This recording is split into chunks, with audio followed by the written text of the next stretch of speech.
Fundurinn þá settur í borgarstjórn Reykjavíkur í dag 1. mars 2022 og fyrsta dagskrá umræða málefni Úkraínu að beiðni borgarstjórnar og byrjar borgarstjóri Dagur B. Eggertsson.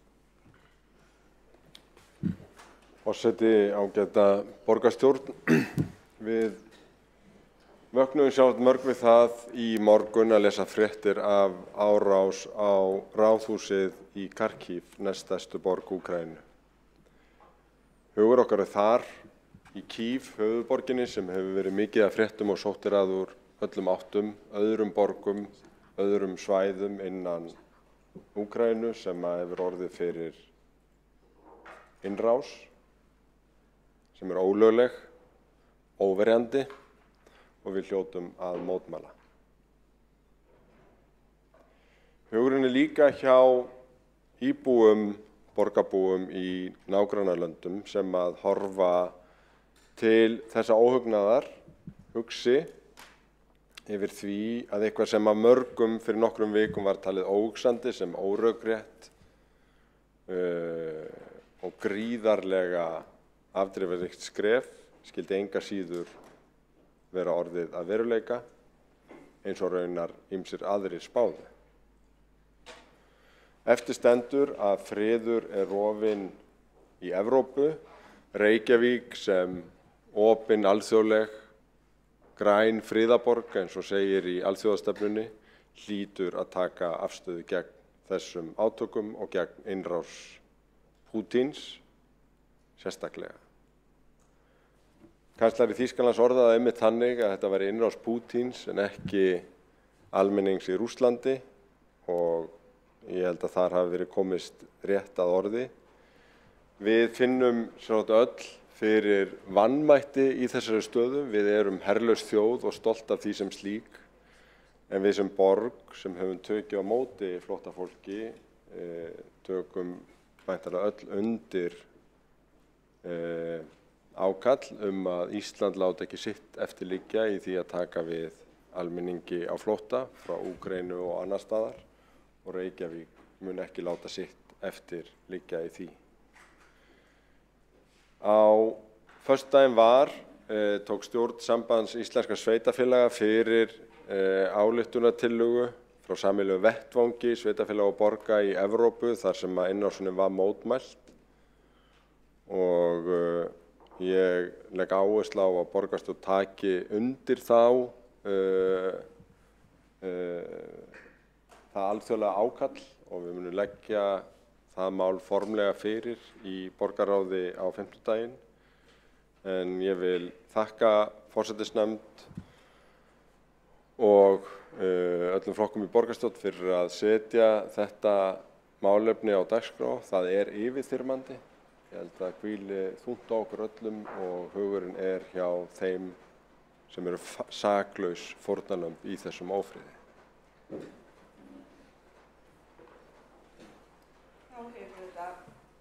Þá hefur Dagur B. Eggertsson borgarstjóri lokið máli sínu og næst á mælendaskrá Sanna Magdalena Mörtudóttir, borgarfulltrúi.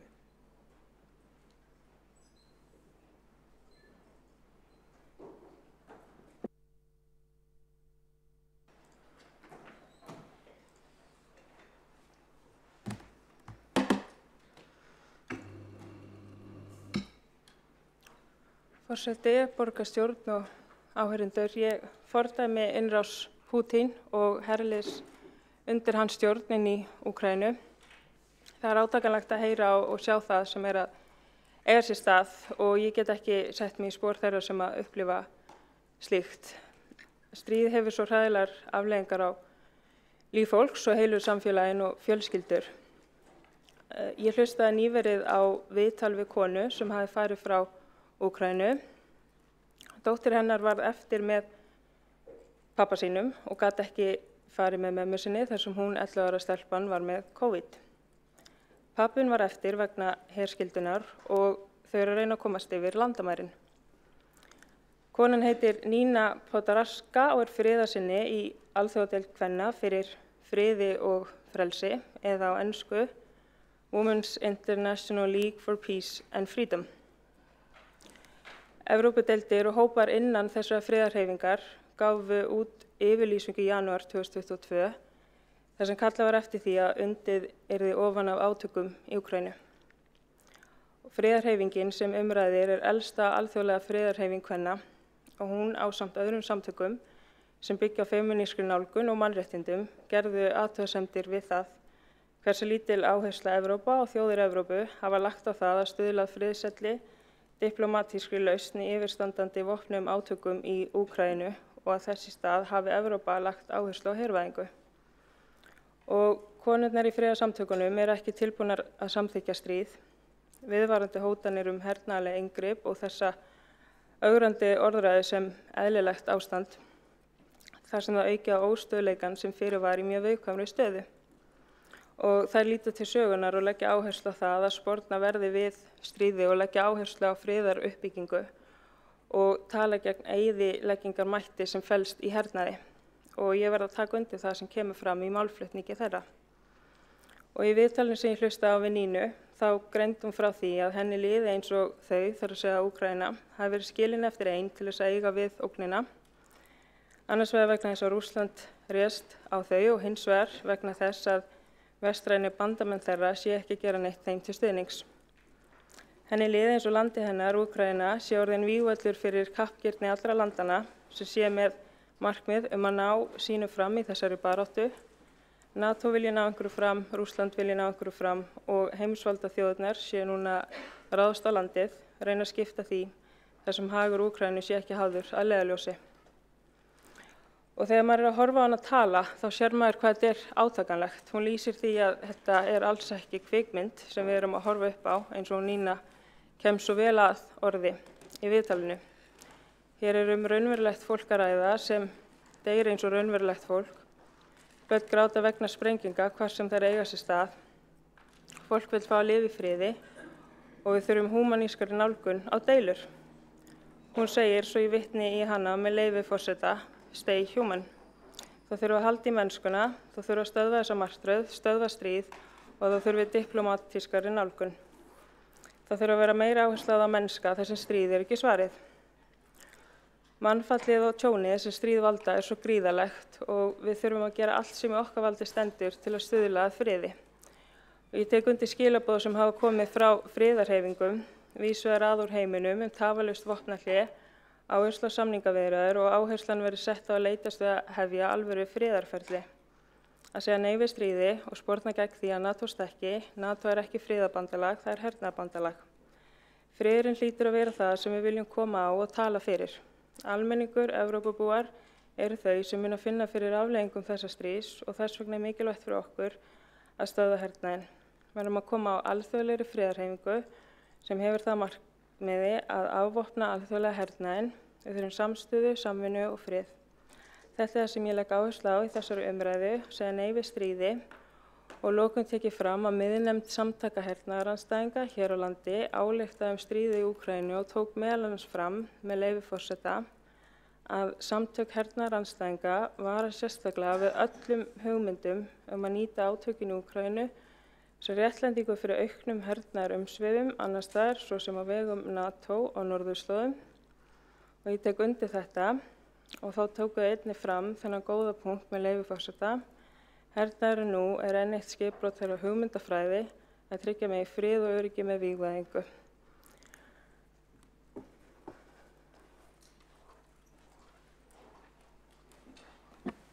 Borgarfulltrúinn hefur lokið máli sínu. Næst tekur til máls borgarfulltrúinn Eyþór Laxdal Arnalds.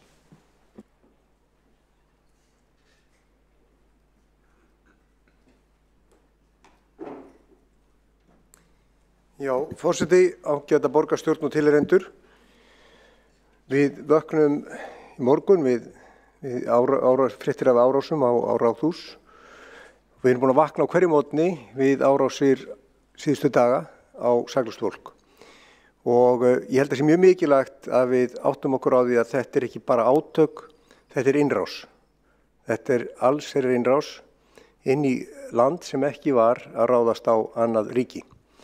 Þetta árás á fólkið í Úkraínu, þetta árás á sjálfstæði Úkraínu, þetta árás á Evrópu, þetta árás á okkar samfélag þar sem við trúum á frið og frelsi einstaklingsins, sjálfstæði þjóða og sannleikann. Þegar að árásaraðili segist ekki vera í innrás, þá er hann að blekkja og þeir aðilar sem kalla þetta eitthvað annað heldur en innrás, þeir eru að blekkja. Oft er sagt að sannleikurinn sé sá sem fyrst fellur, en við skulum alltaf standa vörð hann. Þetta er innrás, ekkert annað. Og hvað getum við gert? Við getum gert það sama og allir í heiminum, meira og minna. Við getum byrjað á því að standa með Úkraínu, standa með frelsinu, standa með friðinum og passa upp á það að segja satt. Því að við sjáum það að vera að slökkva á fjölmiðlum í ýmsum löndum og flytja með einhliða fréttir og eitt af því sem við þurfum að gera sem kjörnir fulltrúar er að standa vörð sannleikann. Þetta er mikil tragedía fyrir Úkraínu og þetta er mikil tragedía fyrir saklaust fólk í Úkraínu og almenning. Þetta er líka tragedía fyrir fólkið í Rússlandi. Ég held að sé alveg rétt sem að borgarstjóri sagði þegar hann vitnaði í Þýskalands kanslara að þetta er stríð Pútins og fólkið í Rússlandi var ekki spurt. Það var þvert á móti blekkt. Það var talað um að þetta væru heræfingar og hermennirnir sem fóru á heræfingarnar vissu ekki að þeir væru að fara í stríð. Blekkingin hún er nefnilega einn stærsti stóri bletturinn í þessu máli öllu saman. En hvað getum við gert sem borg? Við erum hérna að byrja að ræða þetta, það er bara mjög gott. En hvað getum við sem höfuðborg Íslands gert? Jú, við getum gert ýmislegt. Fyrsta lagi getum við tekið vel á móti fólki sem eru á flótta undan þessum átökum og það eigum við að gera í samvinnu við ríkið og önnur ríki.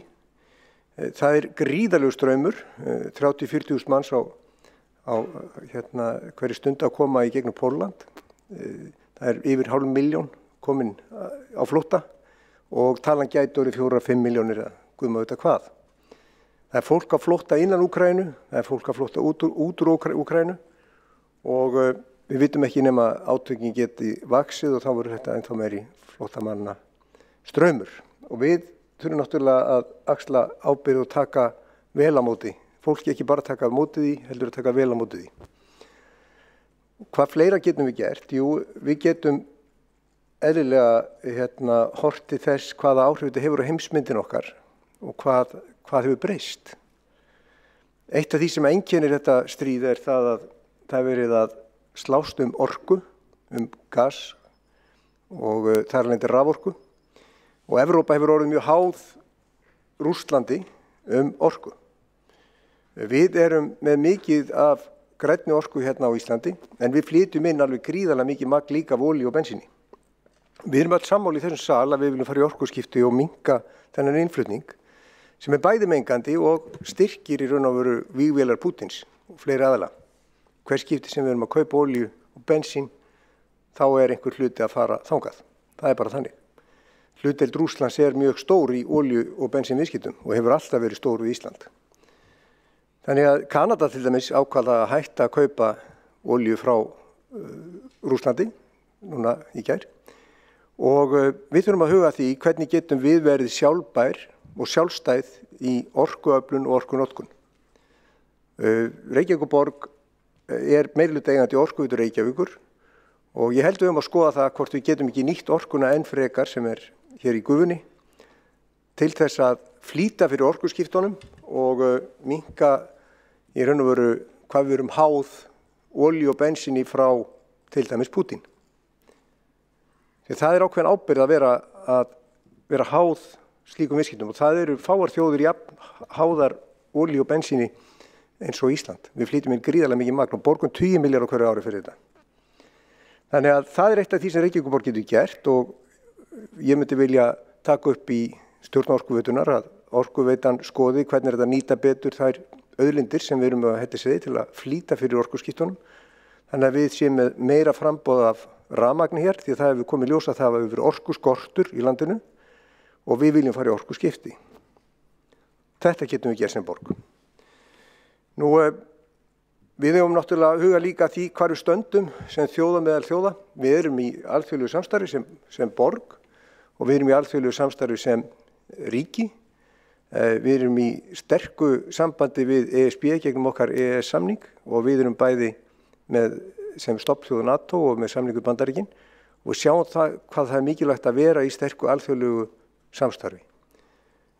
Það sem var reynt að gera við Úkraínu og vonandi mistekst er að umkringja landið með her sem fór eins og kirkislanga í kringum landið og einangraða með því að hóta öðrum sem vildu hjálpa því. Vonandi er þetta snúast við. Vonandi er árásaraðilina einangrast og alþjóðasamfélagið að hafa hugrekki til þess að standa saman í að hrinda burt þessari árás og koma á friði og stöðuleika á ný. Þetta er stærsta ógn frá heimsstyrjöldinni ekki bara við Úkraínu, heldur við alla Evrópu. Þetta er fyrsta stríði þar sem er ráðist á sjálfstæða þjóð. Það hafa verið borgarastyrjaldir eins og fyrir Júgóslavíu, en við höfum aldrei séð svona árásastríð frá 1940 og hvað, ég veit ekki hvað, 41 í raun og veru, það var í byrjun heimsstyrjaldarinnar þegar að það var ráðist inn í löndin. Þannig að við erum að horfa á nýja veruleika og ég held að eitt af því sem að við getum lagt fram enn frekar til heimsins bæði loftslagsmálum og í friðarmálum og öryggismálum er græn orka. Og á tímum þegar að í raun og veru vinstri græn ríkisstjórn í Þýskalandi er að huga að því að fara að taka aftur upp kol, þá er okkar ábyrgð ennþá meiri að vera með græna orku. Þannig að það er ýmislegt sem við getum gert og ég vona við fylgjum bara þessari umræðu eftir inn í okkar ráðum og nefndum, hvort það er Orkuveitan eða mannréttindaráð eða annað og stöndum saman frelsi og mannréttindi hvar sem er og hvenær sem er. Takk. Og sínu lit. Þá hefur borgarfulltrúinn lokið máli sínu. Næst tekur til máls borgarfulltrúinn Kolbrún Baldursdóttir.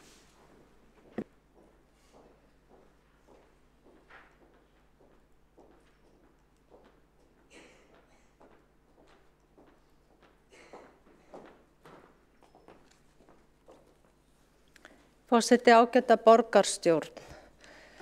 Já, okkur er öllum brugðið. Þetta er í rauninni ótrúlegt að vakna einn morgunin upp við þessi válegu tíðindi og hér er sannarlega að ræða árás á okkur öll.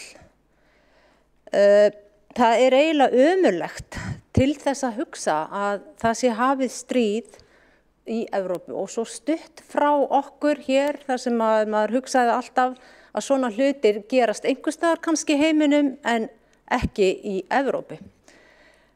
Hér erum að ræða brot á alþjóðalögum og margir spyrja hvað vakir fyrir forseta Rússlands og það veit enginn og það er kannski það óhugulegasta í þessu að þarna er á ferðinni einstaklingur sem er óútreiknanlegur og fátt er óþægilegra að hugsa til en akkurat það. En Vesturlönd eru sem betur fer að beita refsiaðgerðum og sýna Úkraínu stuðning og það hefur Ísland ekki verið neinn eftirbátur annarra. Öryggi fólks verður að tryggja eins og nokkur kostur er. Þeir sem líða og fara verst út úr þessu er fólkið. Eldra fólk, minnihlutahópar og börnin sem mörg hver bíða þess aldrei bætur að hafa upplifa reynslu af þessu tagi. Og sumunu ef til vill ekki lifa þetta af. Samúð mín og samkennd er hjá almenningi sem átti sér einskis ills von. Þess vegna verðum við að nota og tryggja öll ráð sem við getum til að stöðva þetta stríð vegna þess að þetta er fólkið sem þarf að vernda en lendir á milli og getur ekki forðað sér nema bara brot af þessu. Þarna búa jú 45 milljónir manns. Ég er mjög þakklát og ánægð með hvernig stjórnvöld hafa brugðist við og ætla að standa sína plikt og að taka á móti sem allra flestum hingað til Íslands frá Úkraínu sem nú eru að flýja land sitt. Og okkar er að senda skýr skilaboð til Rússlands að við fordæmum þessa innrás með afdráttarlausum hætti. Við viljum frelsi, mannréttindi og lýðræði og veljum það án hiks. Svo er það von og trú að refsiaðgerðirnar bíti. Lofthelgi hefur verið lokað og það mun sannarlega bíta, en finna þarf fleiri leiðir, því að mikið þarf greinilega til. Alþjóðasamfélagið þarf að vinna hörðum höndum að því að næstu daga viðhalda refsaaðgerðum þannig að þær svíði og Rússlandi eins mikið og mögulegt er. Landinu því miður, því að þar býr líka fullt af fólki sem á sér einskis ills vons og vill þetta ekki, en það er eins og að Rússlandi verða að blæða kannski til þess að sjá að þetta mun ekki takast. Við eigum að taka þátt í aðgerðum með Evrópusambandinu með vestrænu lýðræðisríkjum af fullum þunga. Það verður að vera hægt að leysa þetta mál með samningum. Annað er óhugsandi. Þá hefur borgarfulltrúinn lokið máli sínu. Næstur tekur til máls borgarfulltrúinn Pavel Bartósek.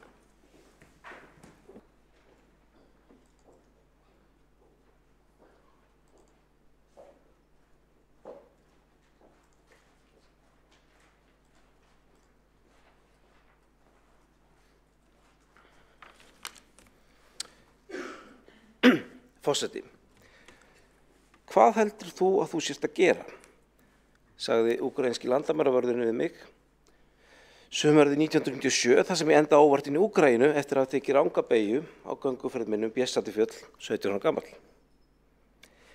Hressir ungir menn í einkennisbúningum stoppuðu hópinn, fengu að sjá skilríki á einum, áður en þeir vísuðu okkur aftur til Póllands. Ég elst upp í ástandi þar sem landamæri eru mystísk og læst. Að fara yfir þau lífsviðburður, sem krefst nákvæmni. Og það gera að vitlaust getur beinlínis verið hættulegt. En þarna skyndilega er lítið gert með mistökin. Ég ímynda mér að það að stíga yfir sömu landamæri 10 árum áður hefði ekki verið mætt af sömu léttúð. Nálægt það sem ég fór 17 ára gamall, nálægt þessi stað sem ég bjóð þangað lífa 10 ára, er verið að setja upp móttökustöðar fyrir flóttafólk frá Úkraínu. Á samfélagsvegg mínum er fólk að auglýsa eftir lausu svefnplási. Fólk keyrir á landamærum og býður fólki far. Þessi sjálfsbotna flóttamannaaðstoð er til fyrirmyndar og ég veit að Pólverjar vilja hjálpa. En það kemur að því að fleiri þurfa að stíga þar inn og við hér þurfum líka að vera undir það búin. Ég vil auðvitað minna okkur á að við erum sveitarstjórnarfólk og við þurfum að huga okkar samfélagi í borginni. Brýna fyrir fólki að hér í borg eru börn af mörgum ólíkum þjóðernum. Mjög mörg börn hafa miklar áhyggjur af ástandinu og þau koma frá ólíkum ríkjum og þurfum að gæta því sérstaklega að við búum ekki í landurslóft þar sem börn kvíða því að fara í skólan vegna verka fullorðins fólks. Fólk kann að hafa ólíka skoðanir á NATO og Evrópusambandinu en nú á götum Kiev er fólk að láta lífið vegna þess að það vill fá að taka ákvörðun þetta sjálft. Fólk er að láta lífið fyrir fullveldi sitt og fyrir það geta tekið ákvörðun sína eigin framtíð. Og það má þetta spyrja sig, hver var það sem gerði allt þetta fólk að NATO og Evrópusinum, eða marga þeirra? Það var ekki Bush eldri eða Sarkozy eða Merkel í reynd. Það var einn annar maður sem hefur í rauninni gert allt þetta fólk að NATO-sinum og þrá það að fara inn í varnarbandalag vestrænna ríkja. Og sá maður heitir út af Vladimir Putin, Rússlandsforseti. Forseti, hvað heldur þú að þú sért eiginlega að gera? Fleiri mættu í dag vera að spyrja þessara spurningar. Hvað heldur þú að þú sért eiginlega að gera? Hverju ætlar að ná fram? Það byggir engin stórveldi á 21. öldinni svona. Þau liðast í sundur með þessum hætti. Fyrr en síðar með lýðræðisþrá fólks hafa sigur. Borgarfulltrúinn hefur þá lokið máli sínu. Næst tekur til máls borgarfulltrúinn Sabine Leskov.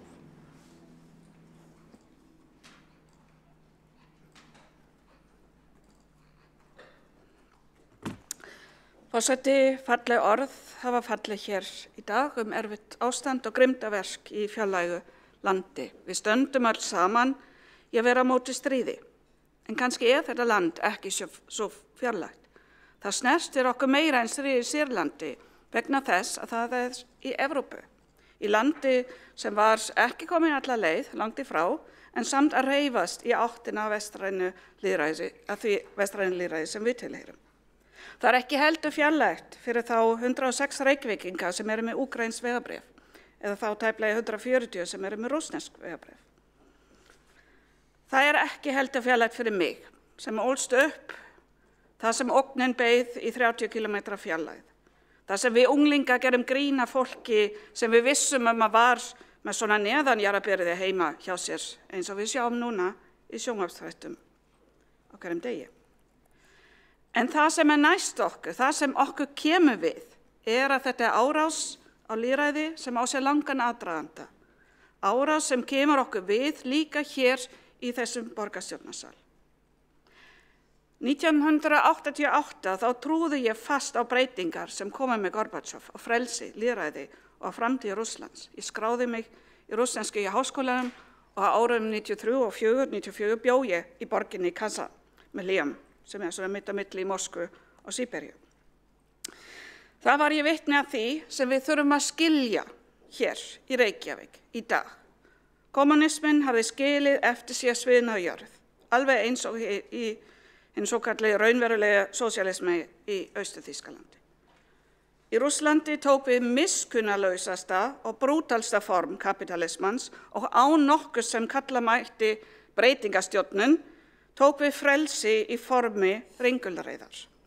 Strax 1993, fyrsta veturinn sem ég var það, þýddi það að fólk var fyrir gífurlega vonbrigðum vegna þess að ríkidæmi og hamingja komi ekki eftir korter til allra. Það ríkti mikið reiði, mikið vantraust í garð lýðræðisins. Á leiðinni í háskólan sá ég gömlu babúskurnar sem stóðu á brúnni í hörkufrosti til að selja eitt skópar. Á leiðinni heim stóðu þær þar ennþá. Á meðan einhverjir mafjósniki, eins og það hét, brunu framhjá á vestrænum stórjeppum. Traust til yfirvalda, traust til lýðræði sem greinlega gerði nú lífið enn erfiða en áður var ekkert. Trúin á að geta haft áhrif að mannréttindi væri eitthvað annað en lúxusvara, allt var þetta einskis virði. Lýðræði er viðkvæmt blóm og það fekk aldrei jarðveg þarna til að blómstra. Og þegar sterkur leiðtogi kemur inn sem að minnst býður upp á einhverju struktúr, einhverju heimsýn sem er svört og hvít, jafnvel efnahagslegan stöðuleika, þá stekkur fólk á það. Og já, þetta er munstur í sögunni. Nákvæmlega það sama gerðist í Þýskalandi milli stríðsáranna og endaði í seinni heimsstyrjöldinni.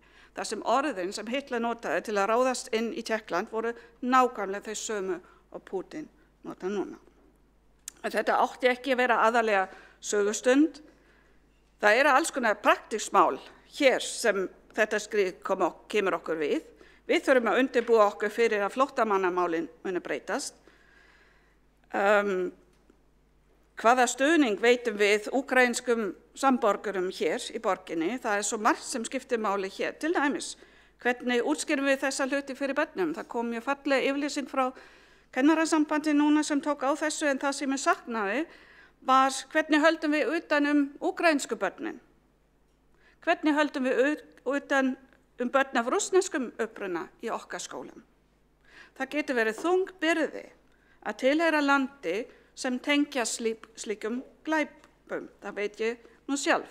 Það hafa börnin mín því miður þurfti að upplifa þegar sögukennslu seinna heimsstyrjöld fór ekki fram með þeirri nærgætni sem hefði þurft. Þannig ég hvet kennara að halda mjög vel öll börnin. Aðferðirnar að ráðast fyrsta mannréttinda jaðarhópa, kynda undir útlendingahat, ráðast svo að frelsi fjölmiðlana og skera fjarlægja óháða dómstóla. Þetta eru alltaf fyrstu skrefin í alræðisríkjum. Og ég tek undir með öðrum til dæmis borgarfulltrúum Eyþór Laxar Arnalds, þetta eru hættumerkin sem við sjáum ekki bara þarna, sem getur farið lengra. Við höfum séð það í Bandaríkjum Trumps, í Rússlandi, í Ungverjalandi, í Tyrklandi og víðar. Og okkur ber að standa vörð lýðræði hér. Það er ekkert gefið í þessum efnum. Þess vegna kemur okkur þetta við, þau gildi sem við staðfestum hér nýlega með lýðræðisstefnu borgarinnar, það að ala upp okkar unglinga með traust á lýðræði, með hverfislýðræði, þar sem fólk finnur fyrir rödd þess skiptimáli að koma í veg fyrir myndun jaðarhópa, sem standa utan samfélagsins, að vernda mannréttindi allra og frelsi fjölmiðlana, að auka ekki gjánum milli stjórnvalda og hina almenni borgara með pólitíska hatursorðræðu og gjörðum. Þetta sá lærdómur sem ég tek með mér sem Þjóðverji. Það okkar að skilja, það okkar að muna og það okkar að standa vörð fríð, mannréttindi, lýðræði.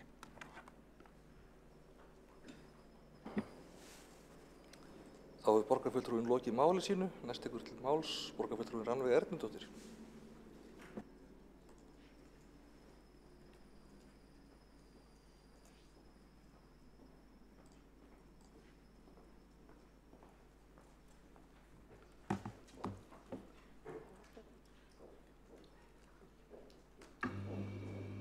Svona lítið fólk. Ég finnst svona. Forseti, borgarstjórn og áheyrendur. Fregnir af stöðunni í Úkraínu hljóta vera okkur öllum þungbærar. Það óhugsandi að setja sig í spor úkraínsku þjóðarinnar þegar ráðist inn í land þeirra, ráðist á heimili þeirra. Vanmáttug, líkt og borgarstjóri Dagur B. Eggertsson orðaði, mjög lýsandi. Það að minnstakosti mín upplifun. Mér finnst ég vera vanmáttug. Og ég velti mikið fyrir mér hvað hægt að gera. Ég sjálf bý bara hér í Reykjavík á Íslandi. Ég í ástríku hjónabandi og hamingju okkar hjónanna endurspeglast í barnahópnum sem við borið ábyrgð á síðastliðin 24 ár. Þau eru dýrmæt og hamingjusöm eins og öll önnur börn í heiminum. Hvar svo sem þau eru í heiminum, hvort sem þau eru örugg eða átakasvæðum. Helstu áhyggjur barnanna minna hafa verið hvort þau komist inn í þann skóla sem þeim langar að komast í. Eða hvort æfing falli niður, verður eitthvað gott í matinn, eða tekst að semja sveigjanlegan útivistartíma. Við búum í ljúfu og fallegu hverfi hér í Reykjavík og þótt íbúðin okkar sé svona aðeins og lítil og erum ekki alveg nú ánægð með staðsetninguna, þá þetta heimilið okkar og það okkur heilagt. Það börnunum okkar heilagt og okkur líður vel þegar við erum saman heima. Það auðvitað ekki húsið sjálft sem skapar heimilið, heldur fjölskyldan og það fjölskyldulíf sem við höfum lagt áherslu á að setja í staðar. Og ekki verra, við erum bara nokkuð heppin með nágranna líka. Við lítum sem svo á að samhliða því að við séum alltaf til staðar og eigum tíma fyrir börnin okkar, tíma til að annast þau og vera saman, þá heimilið það mikilvægasta sem við tryggjum þeim í þeirra daglegu öryggi og velja. Og á það ekki sama við öll önnur börn í heiminum. Án heimilis eru börn rótlaus og óörugg og það ekkert sem ég get ímyndað mér að sé verra en að geta ekki tryggt þeim slíkt öryggi. Það ekkert sem ég get ímyndað mér að sé verra en að þurfa að óttast heimili sitt, líf sitt, tilvist eða líf foreldra sinna sem eiga að tryggja þetta öryggi. Og hvað þegar síðan einhver ræðist á heimili almennra borgara? Ræðist á landið þitt. Það þá ekki hlutverk stjórnvalda að gera allt sem í þeirra valdi stendur til að standa vörð þetta mikilvæga og heilaga heimili og velferð? Standa vörð gegn utanaðkomandi ógn.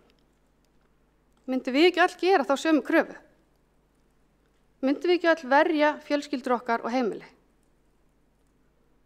En ef ljóst að ekki verður með öruggum hætti hægt að verjast, hvað ef það verður að flýja? Hvert á að fara? Hvar verða þau örugg? Nú ætla ég ekki að þykjast skilja eða hreinlega, bara átta mig á allir þessari pólitík á bakvið stríð, innrás, borgarastyrjaldir eða önnur átök í nærumhverfi almennra borgara. Hér verð ég bara að viðurkenna, ég bara alltof lítil í mér til þess að ná utan þess slags pólitík.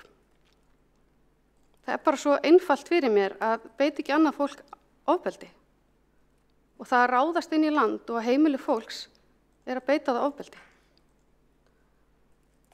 En ég skil venjulega borgara, ég skil þarfirnar, sem snúast bara það að vilja fá að lifa sínu lífi í friði og vera látin í friði.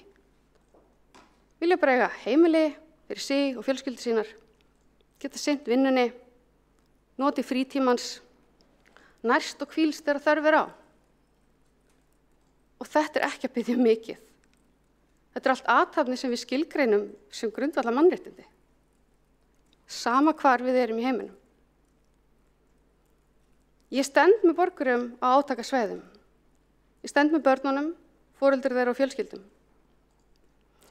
Ég tel mig ekki geta fullu skilið áhyggjur þeirra ótta. Því ógnin sem þau búa við, hún steðjar ekki að mér. Við erum bara svona eyja í ballarhafi. En ég get bara reynt að ímynda mér tilfinningarnar og hræðslu þeirra, vonbrigðin og áhyggjur yfir örlögum þeirra og svo barnanna þeirra.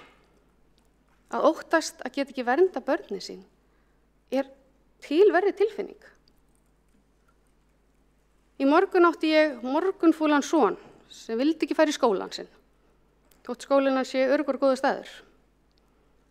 Hann hafði einhvern veginn allt bara á hornum sér í morgun.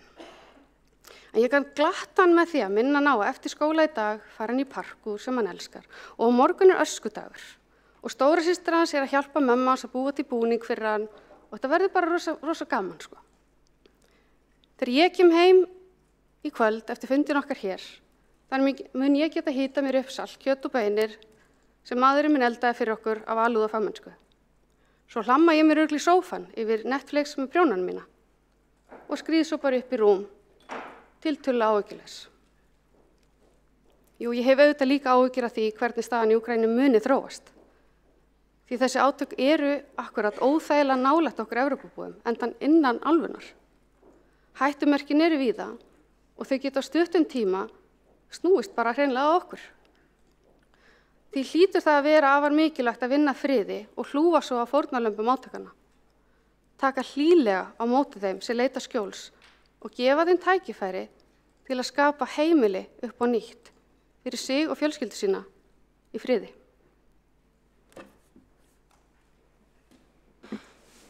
Þá hefur borgarfulltrúinn lokið máli sínu og tekur næst til máls borgarfulltrúinn Vigdís Hauksdóttir.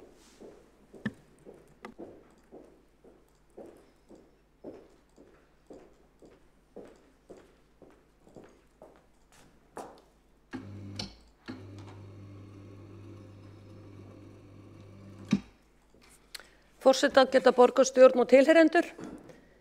Mig skortir orð til þess að lýsa ástandinu sem nú er í vestur heiminum eins og hann oft er kallaður. Þetta er farið að snert okkur mikið, þetta er komið mjög nálægt okkur. En það er nú svo, forseti, að í gegnum tíðina þá hefur verið stofnað til stríða af karlmönnum og þeim er stjórnað af körlum. Og þá spyr mig að hvers eigum við að gjalda, konur, börn, eldri borgarar, fatlaðir, sem eru fyrst og fremst fórnarlömbin í svona átökum. Þetta er algjörlega óásættanlegt, það ástand sem nú ríkir í Úkraínu. Þetta er sorglegt, meir en tárum taki, að horfa upp á þær hörmungar sem eiga sér þarna stað. Að efna til umræðu hér í borgarstjórn er ágætt, en þetta mál er fyrst og fremst á vettvangi ríkisstjórnarinnar sem að stjórnar hér aðgerðum, hvernig við sem þjóð eigum að bregðast við, en það er gott að fá hér tækifæri til þess að senda úkraínsku þjóðinni samúðarkveðjur með það sem hún er að ganga í gegnum núna. Einnig er gott að fá tækifæri hér til að senda blásaklausum Rússum samúðarkveðjur sem vöknuðu þetta daginn og vissi ekki hvaðan á sig stóð veðrið, að ykkur leiðtogi sem er búið að ríkja þarna í mörg ár sé komin í blóðugt stríð, blóðugt vopnastríð við nágranna sína. Þetta er óafsakalegt, algjörlega óafsakalegt. En þegar sagan er skoðuð, sem að þarf alltaf að gera þegar svona atburðir gerast á ný, því að öll viljum við frið í heiminum og betra líf fyrir okkur öll, þá þegar uppi staðið snúast öll stríð annarkvort landvinninga eða auðlindir. Þess vegna hef ég gríðarlegar áhyggjur af norðurskautaráðinu í þessum bardaga sem nú stendur yfir, því að í Norðurskautsráðinu eru þær þjóðir sem eiga land á Norðurpólum. Til upprifjunar þá er rétt að geta þess að það er talið að það sé 13% olíuauðlinda sem eru á Norðurskautssvæðinu og 20-30 gasauðlindana sem að þær eru ennþá undir ís. Það getur vel verið að við séum að sjá heiminn breytast, ég hef kynnt mér þessi mál nokkuð vel, en ég vissi ekki að þetta myndi gerast svona mikið í nútímanum. Eitthvað sem að maður var búin að sjá fyrir kannski eftir 50 eða 60 ár þegar og ef þessi bráðnun heldur hratt áfram, en þetta gæti verið hluti af þessu máli. Nú hér er búið að vera að fara hér yfir orkumálin sem að allur heimurinn er knúinn áfram á. Það er þó ein auðlind sem að við getum síst af öllu verið á. Það er akkurat baráttan kalda vatnið. Það er ekki allar þjóðir sem hafa aðgangað vatni í dag og þetta gæti akkurat verið jafnframt hluti af því. Það er mjög stórt vatn í Rússlandi, ferskvatn sem að er mjög verðmætt jafnframt og við á Íslandi erum með einstakt auðlinda forðabúr af köldu vatni eins og allir vita. Þannig að staðan er slæm og það er verið að tala hér jafnframt það í dag varðandi olíu og gas og sem ég er að minnast á sem er þó allavega náttúruleg auðlind því að við vitum á hvers grunni olían er. Þetta er rotnun sem átti sér stað fyrir mörg 100 árum í jörð. En það sem að mér finnst vantalvinni í þessu umræðu, það er það að 13 ríki ESB af 27 eru enn að framleiða orku, rafmagn með kjarnorkuverum og það sem sló mig mjög fyrir áramót var það þegar bárust að því fréttir að meiri sé að Þjóðverjar ætluðu að fara að endurræsa kjarnorku vinnslu sína til rafmagnsframleiðslu. Ég hélt satt best að segja forseti að þetta væri á útleið, allavega hér í Evrópu, en svo er því miður ekki. Svo er því miður ekki. Það var haldið þjóðaratkvæðagreiðsla í Svíþjóð árið 1987 að það yrði búið að loka kjarnorkuveri sem þar var starfrækt að mig minnir núna árið 2014-15. Það getur verið að muna þetta nokkrum árum, en það er ekki búið ennþá á því. Það er ekki þjóðaratkvæðagreiðsla sem var bindandi, hún var hundsuð. Þetta bara sýnir í hvaða vandræðum heimurinn allur er, sérstaklega hinn vestræni. Það fer nefnilega ekki alveg sama hljóð og mynd. Ég lýsi því aftur yfir, samúð mín er hjá íbúum beggja þessara landa, jafnframt íbúum Hvíta-Rússlands og Póllands og þeirra landa sem hafa landamæri að Úkraínu. Flóttamannastraumurinn er mikill. Ég hef mesta samúð með þeim sem komast ekki í burtu. Eins og ég sagði áðan, það eru eldri borgarar og þeir sem að eru fatlaðir. Þeir geta sig hvergi hreyft því miður. Það er nú svo að það er alltaf frískasta fólki sem fer fyrst og það er átakanlegt að horfa á myndbönd þarna frá þessu svæðum þar sem að bæði grátandi börn og grátandi konur er að kveðja eiginmann sín og feður til þess að taka þátt í stríðinu og þurfa að fara í burt. Sagan er aðeins of nærri okkur ennþá til þess að endurtaka sig eins og gerðist hér fyrir 70 árum. Þetta er miklir sorgartímar sem við búum á núna. Þá hefur borgarfulltrúinn lokið máli sínu. Næst yfir til máls borgarfulltrúinn Ragnar Sigurðardóttir.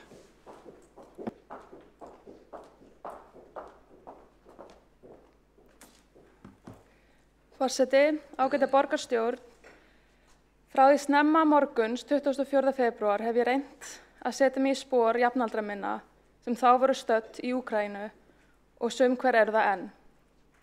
Ég hef reynt að setja mig í spor þeirra sem nú taka við skilaboðum frá ástvinum sem flýja sprengjuárásir, eyðileggingu og missi og þeim sem sitja eftir, þeim sem fela sig í neðanjarðarlestakerfum vegna sprengjuárása, þeim sem teipa niður glugga sína, þeim sem ganga á matarbirgðir vetrarins og þeim sem berjast. Það var átakanlegt síðastliðinn fimmtudag að sjá einstaklinga á friðsamlegum mótmælum við sendiráð Rússlands bresta í grát. Einstaklingar sem hér búa og eru í daglegum samskiptum við fjölskyldu og vini sem nú óttast líf sitt. Frelsið hefur verið tekið af þeim. Ræður fóru fram á mótmælunum á rússnesku, úkraínsku og íslensku og á öllum þessum tungumálum var stríði mótmælt. Var þess krafist að stríð Pútíns yrði stöðvað. Samstaðan var áþreifanleg.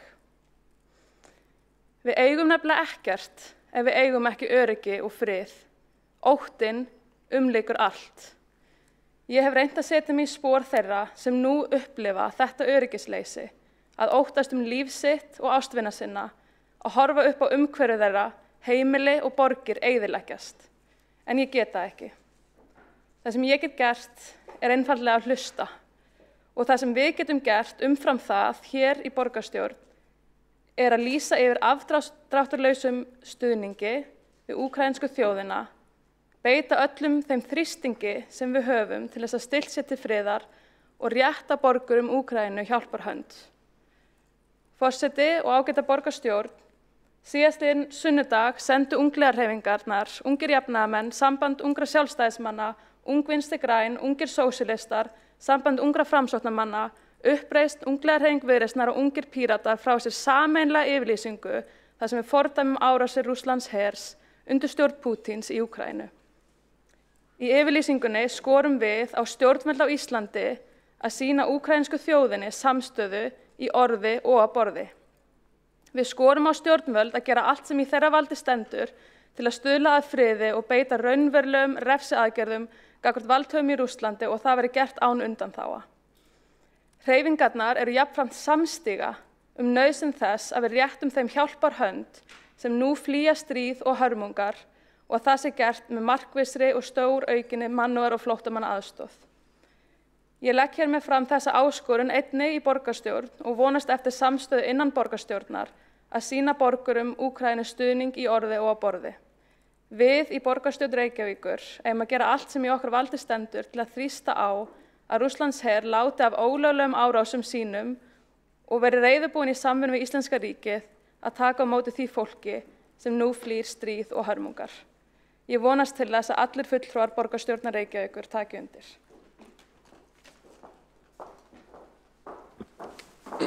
Þá hefur borgarfulltrúinn lokið máli sínu. Næst til máls borgarfulltrúinn Heiða Björg Hilmisdóttir.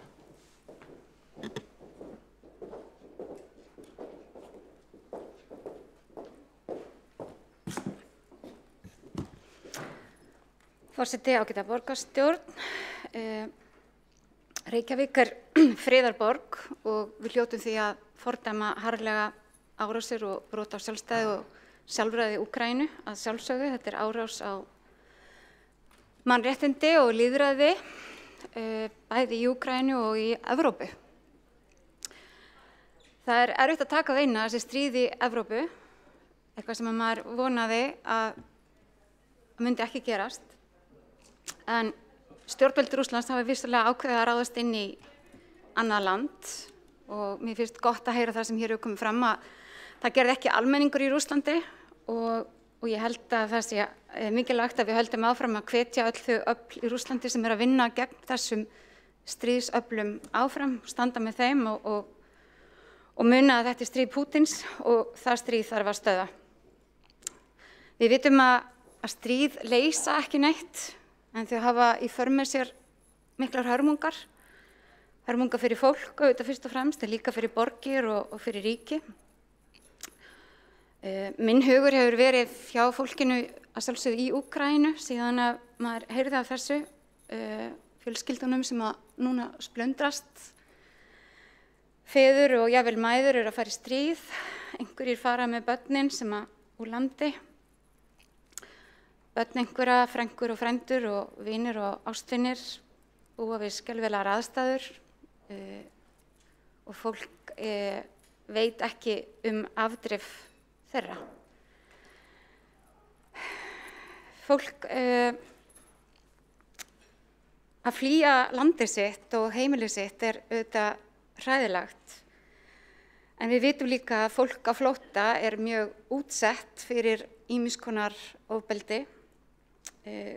Konur á flótta verða fyrir meira ofbeldi en konur sem ekki eru á flótta. Og leið og ég dáist að þeim löndum sem hafa opnað arma sína núna, Póllandi og Rúmeníu og þeim löndum sem að liggja nálægt Úkraínu, þá finnst mér mikilvægt að öll lönd í Evrópu taki þátt í þessu. Þetta árás á okkar samfélag, okkar evrópska samfélag og við eigum þarna að standa saman. Nú, það geta auðvitað ekki allir flúð, það ekki bara þeir sem eru eftir til þess að berjast.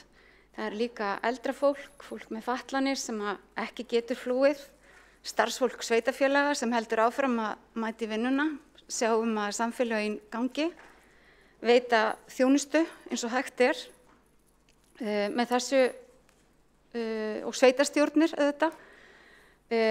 Og hugur okkar lítur líka að leita þangað.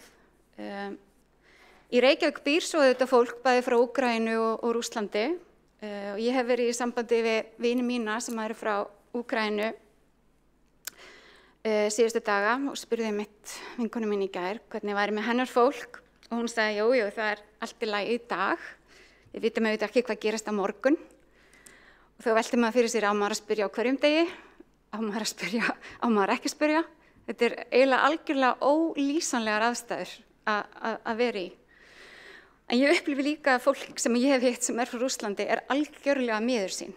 Og mér finnst mikilvægt að komi frá okkur hér í borgarstjórn að við erum auðvitað hér sem búum hér öll Reykvíkingar og við Reykvíkingar stöndum saman og fordæmum stríð, alveg sama hver upprunnin okkar Og að hér eru allir íbúar Reykjavíkur í sama liði.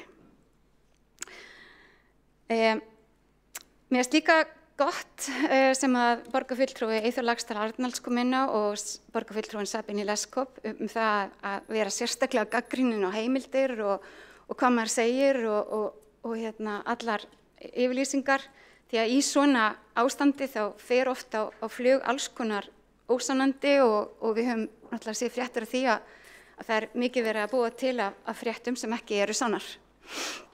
Ég held að það sé líka mjög mikilvægt að vera aðeins við börnin okkar og skólakerfið eflaust að gera það.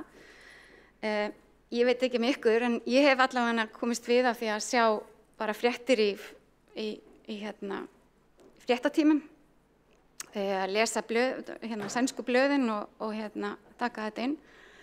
En ég hef líka verið vör við það að á ýmsum samfélagsmiðlum sem að börnin okkar eru á, jafnvel, TikTok og fleiri, að þá eru beinar útsendingar, jafnvel frá,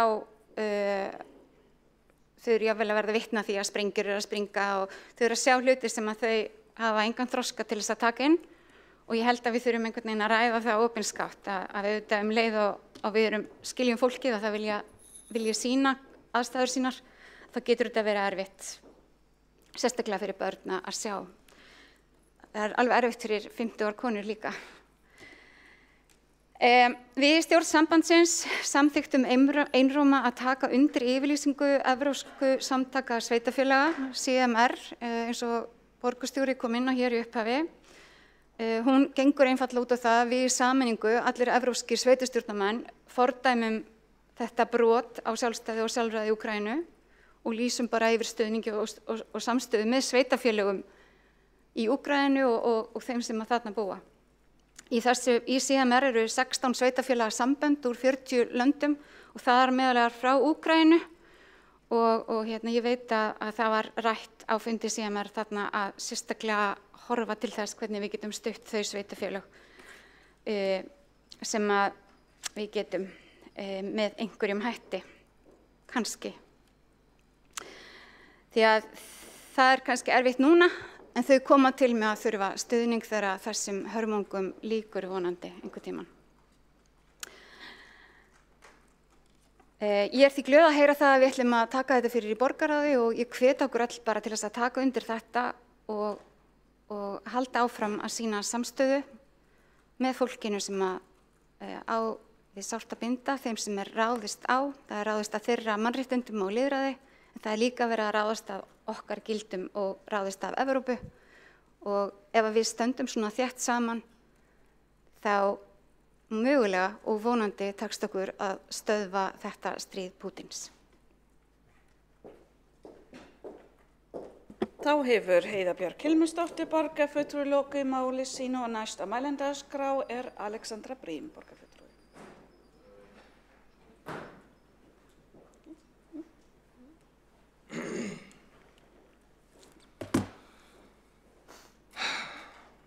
Forseti, þetta árásarstríð Pútins gegn Úkraínu hefur sett í uppnám friðinn í Evrópu. Frið sem hefur verið byggður upp á áratugum eftir hundruði eða raunar þúsundir ára af blóðsúthellingum. Þetta er friður sem við megum ekki glata.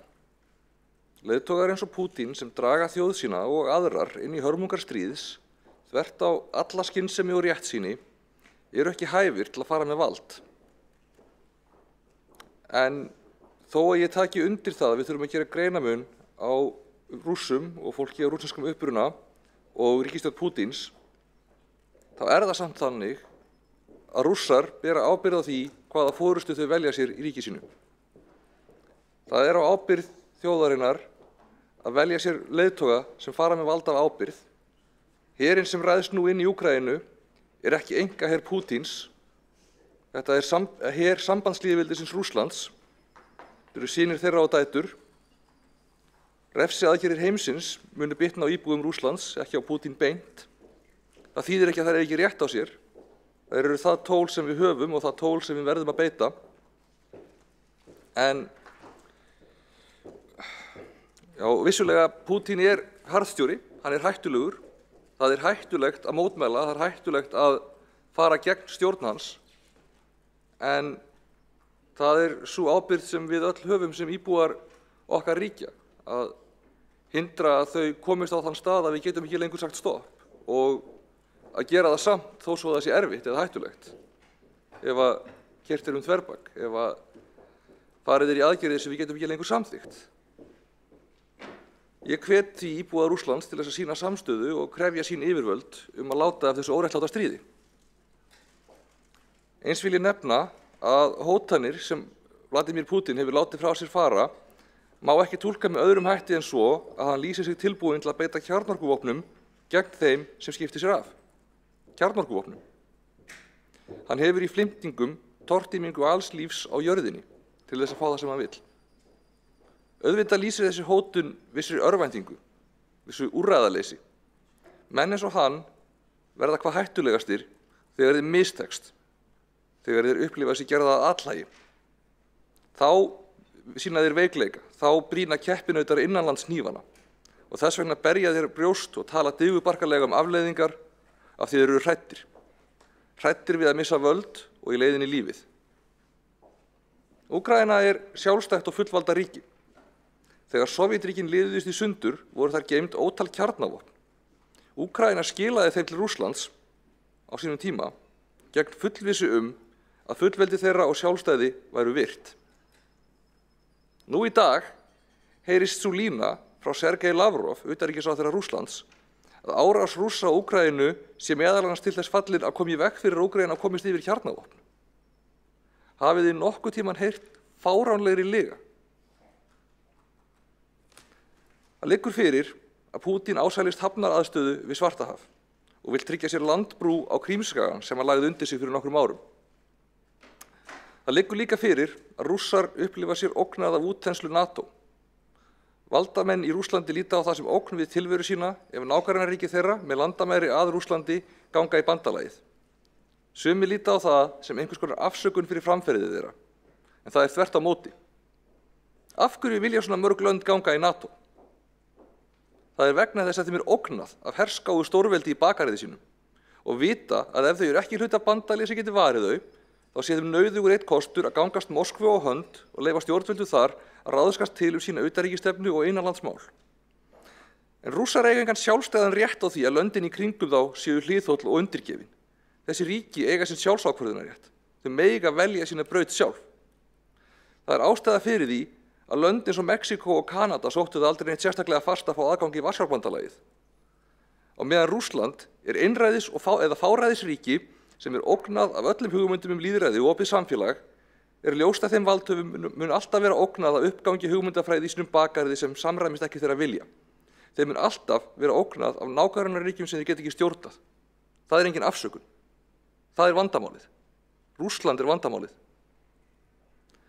Þó liggur fyrir að NATO og Bandaríkin hafi gegnum tíðina stundað sína eigin heimsvaldastefnu. En í þessari sögu er það Pútín sem er árásaraðilinn.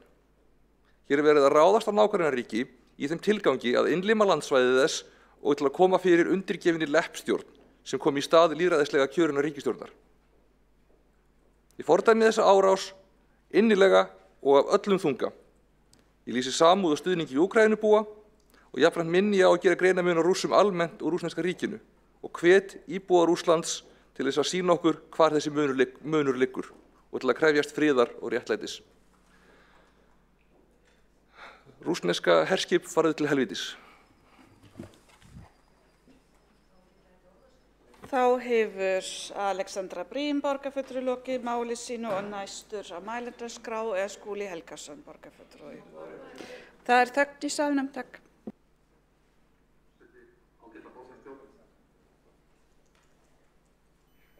Við ræðum hér stríðið í Úkraínu, innrás Rússlands að upplagi Vladimírs Pútíns forseta landsins inn í nágrannaríki Úkraínu sem hefur valdið dauða hundruða saklausra borgara hið minnsta, auk þess sem hermenn beggja vegna hafa fallið í hundruð eða jafnvel þúsundatali á einungis 5. degi innrásarinnar. Ferill Pútín er blóði drifinn. Þetta er fyrrum liðsforingi í sovéskri leyniþjónustu og hefur ekki farið burt á skoðun sína að draumur hans er að reisa við forna stórveldi sem með útþenslustefnunni á sovétímanum hélt frændþjóðum sínum í Austur-Evrópu í spennitreyfi á kalda stríðsárunum eftir síðari heimsstyrjöld. Pútín gegnir embætti forseta Rússlands.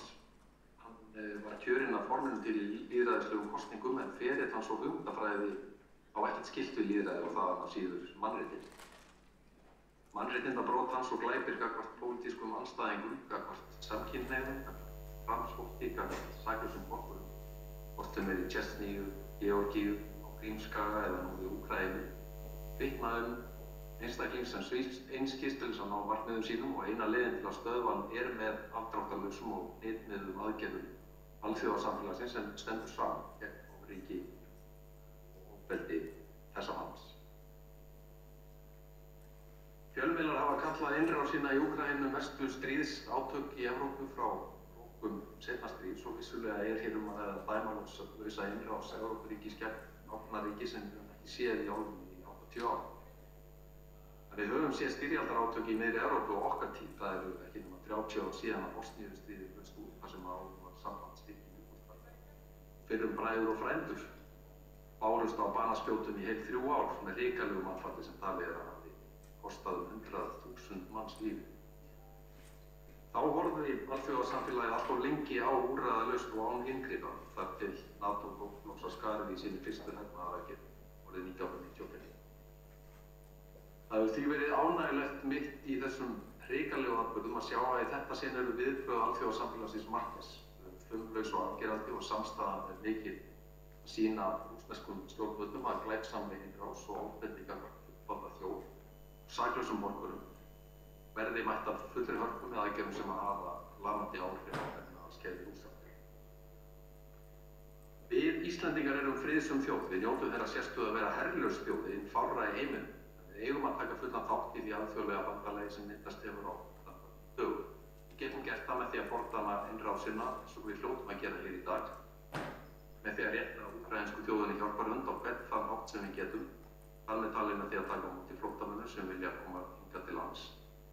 Og með táknrænum aðgerðum sem undirstrika að við stöndum alltaf með friði. Við stöndum alltaf með mannréttindum, við stöndum alltaf með lítilmagnanum í nábýli við stórveldi undir stjórn valdhafa sem að blindaðir eða stórmennsku brjálæðis. Ég tek undir orð þeirra hér í umræðum sem að hvarti nærgætni gagnvart börnum þessar aðstæður.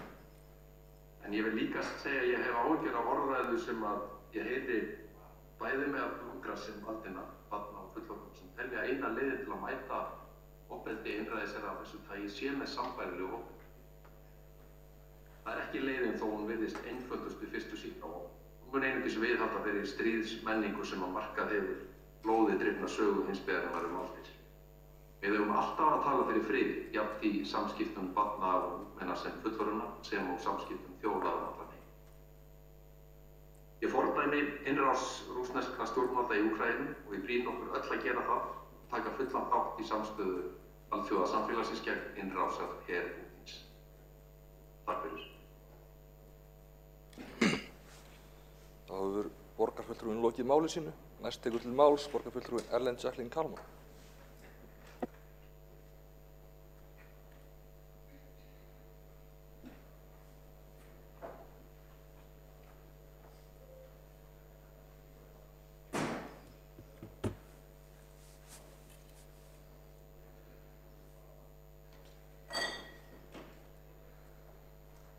Forseti, borgarstjórn og aðrir.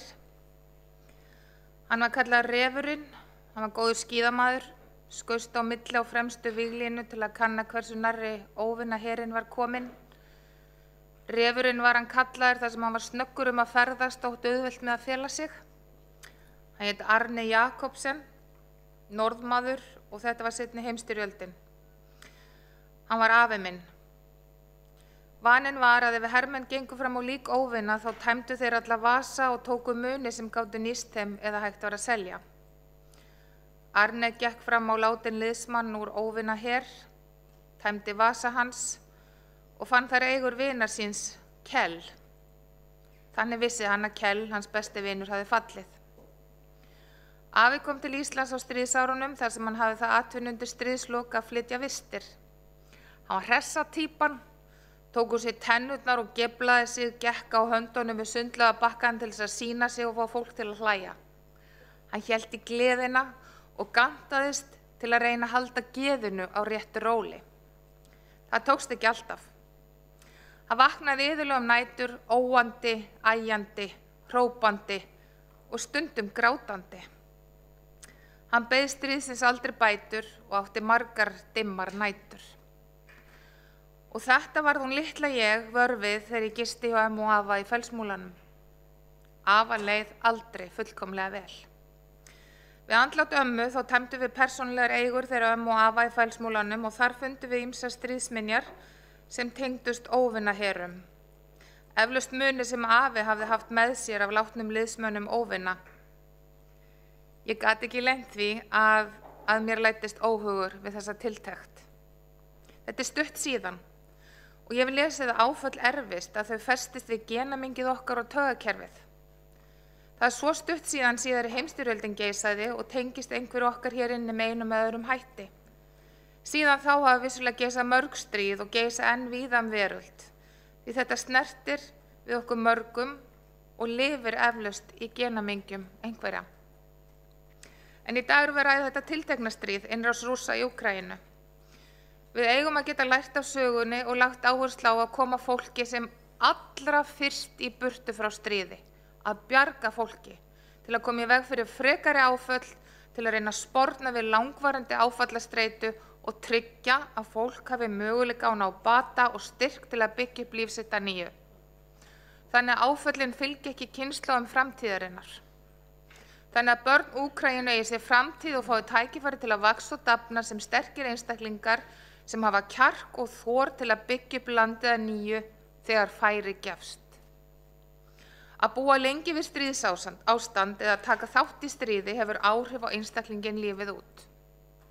En í dag eru fjölmörg verkfæri sem hægt er að grípa til svo úrvinnslan verði betri, fólkinu til handa og það eigir framtíð. Þá vil ég minnast á að UNICEF á Íslandi hefur gefið út leiðbeiningar hvernig sé vænlegast að tala við börn stríð og hægt er að finna þar á unicef.is. Og ég hvet öll þau sem starfa með börnum, foreldra og forsjáraðila til að kynna sér þær. Ég skora á íslenska ríkið að bjóða sérstaklega velkomið flóttafólk frá Úkraínu, börn, barnafjölskyldur og fatlað fólk sem oftast er skilið eftir. Ég fordæmi hömlulausa valdagræðgi forseta Pútíns, brot á alþjóðalögum, vanvirðingu, frelsi, lýðræði og bræðralag siðaðra ríkja og stjórnvalda.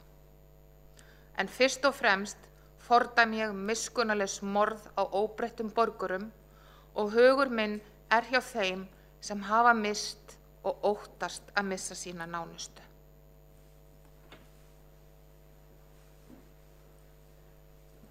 Borgarfulltrúinn hefur lokið máli sínu og næst tekur til máls borgarfulltrúinn Örn Þórðarson.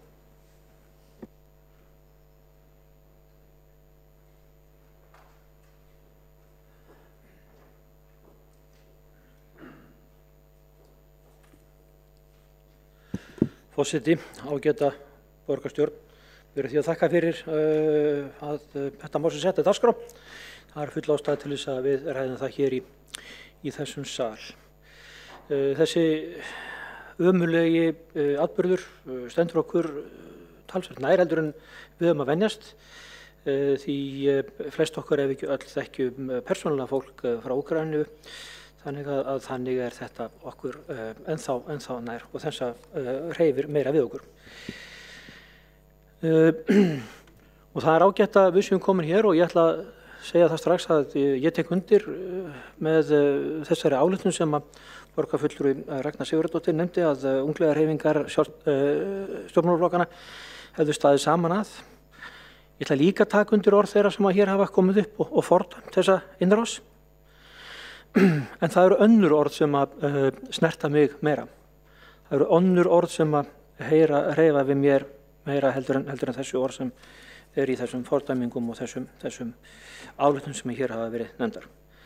Og það eru orð forseta Úkraínu, Zelenský, sem segir núna með leyfi forseta á ensku og ég vona ég sé að hafa rétt eftir. Prove that you are with us. Sannið að þið séu með okkur. Sýnið í verki að þið séu með okkur. Og það er akkurat það sem ég langar aðeins að ræða. Nú veit ég ekki nákvæmlega hvað verður með niðurlag þessarar umræðu á þessum dagskrárlið. Hvað á að gera? Hvort við ætlum að standa saman að einhverja ályktun eða senda frá okkur einhverja yfirlýsingu. Það er gott og vel. En ég er meira að hugsa þessi orð sem að forseti Úkraínu Zelenský setti fram í nótt eða morgun. Sannið að þið standið með okkur.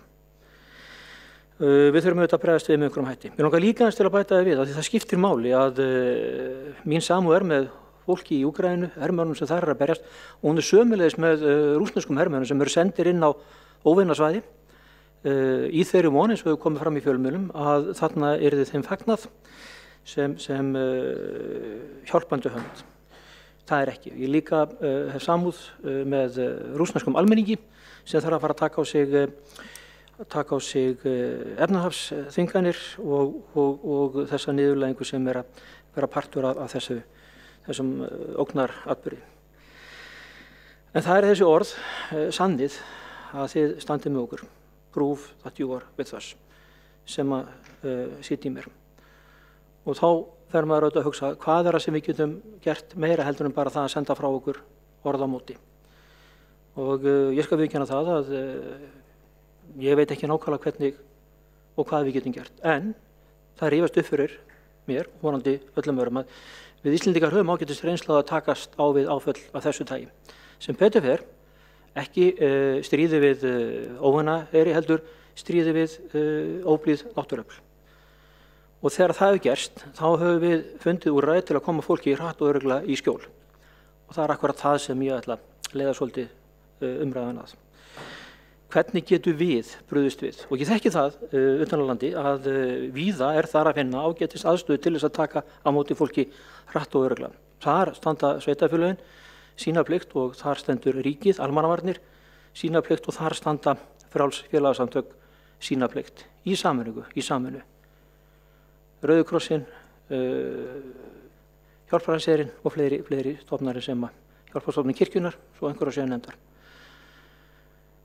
Ég þekki ekki nákvæmlega hvernig þessu málum er háttað hér í Reykjavík og höfuðborgarsvæðinu, þekki ágætlega utan á landi en það er kannski annarra sem að þekkja það betur og geta upplýst hvort það sé einhver möguleiki á því að nýta þessar miðstöðvar, þessar fjölda hjálparstöðvar sem að hægt er að grípa til að taka á móti hópi fólk sem að þarf raunverulega á skjóla halda hratt og örugglega. Og þess vegna langar mig til þess að stinga upp á því að það verði skoðað. Ég ætla ekki að leggja fram tillögu í þá átt eða neitt slíkt, en mér langar til þess að beina því til okkar ekki bara til okkar í Reykjavík heldur öllum sveitarfélögum og sömuleiðis í ríkinu og hjá þessum hjálparstofnunum. Hvernig við getum komið hratt og örugglega til hjálpar, hvernig við getum sýnt og sannað það að við stöndum með úkraínsku þjóðinni og því fólki sem á sárt að binda þar og að flýja heimili sín. Ég ætla auðvitað að vona það að þetta gangi hratt yfir sig.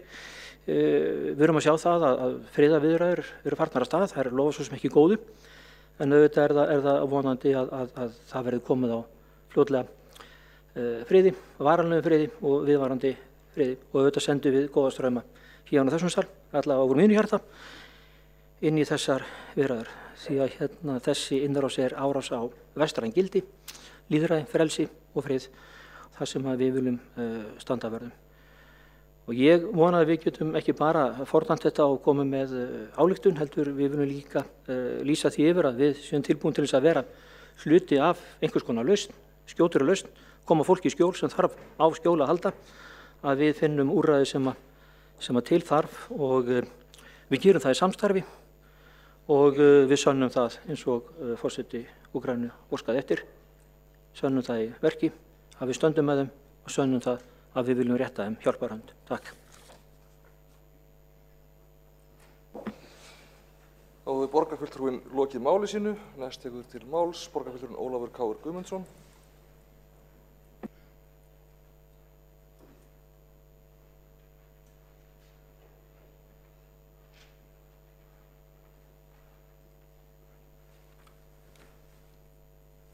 Forseti, ágæta borgarstjórn.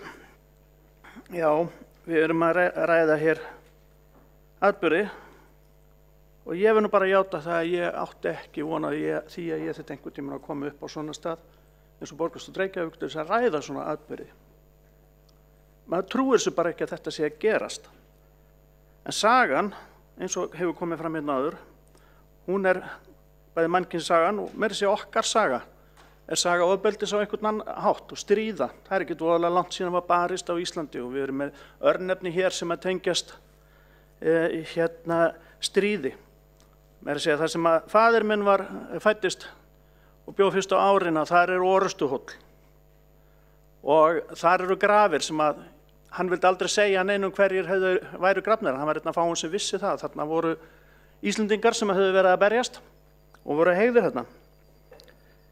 Nú er ég ekkert voðalega gamall, svona finnst mér, en ég renda eins yfir mína ævi bara þegar þessar fréttir voru að koma. Barndómurinn snýrist var allur í kalda stríðinu. Ég var logandi hræddur við Rússa og að Rússar myndu koma.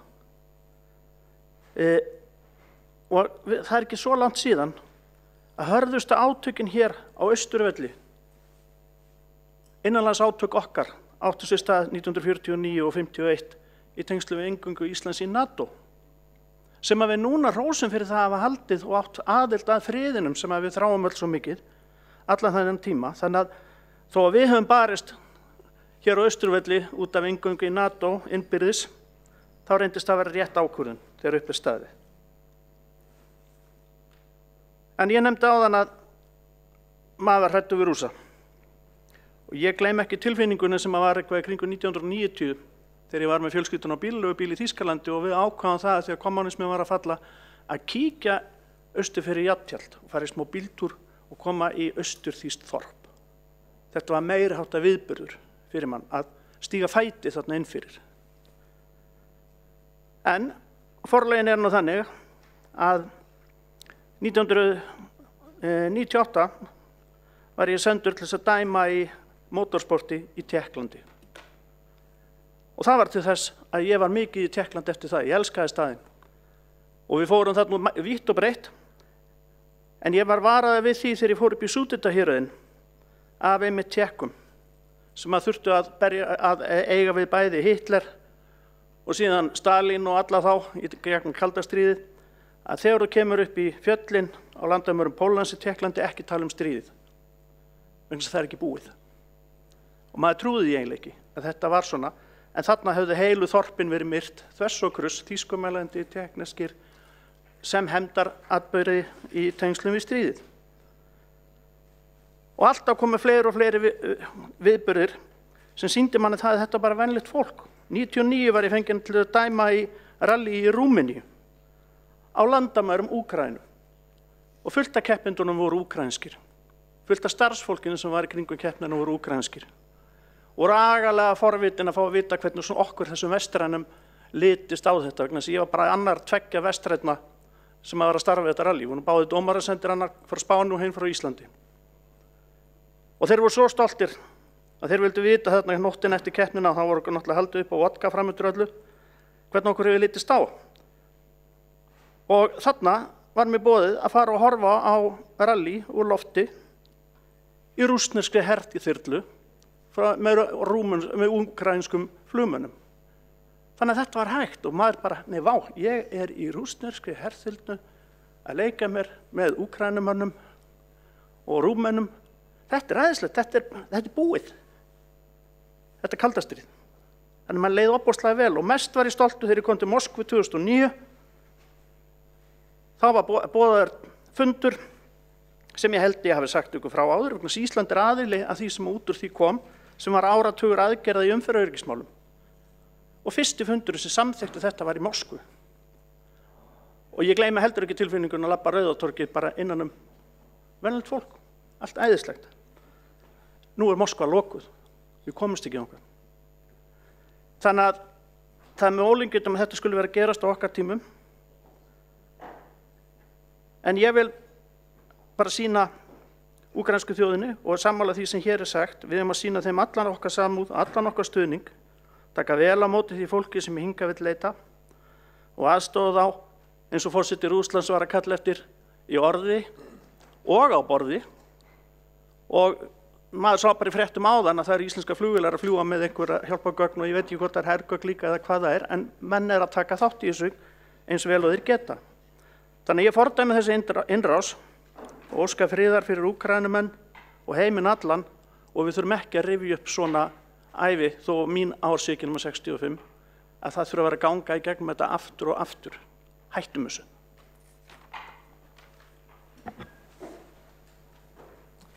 Borgarfulltrúinn hefur lokið máli sínu. Forseti vill reyndar árétta því að það hefur komið til umtals lokaorð í ræðu minni hér áðan, voru tilvitnun í slagorð Úkraínumanna og mér láðist að biðja leyfi forseta að koma með beina tilvitnun. Ég beðst afsökunar á því. En þá hefur borgarfulltrúinn lokið máli sínu og næst tekur til máls borgarfulltrúinn Jórunn Pála Jónasdóttir. Eða, nú við, er ruglast. Nei, jú, einmitt, ég sagði það.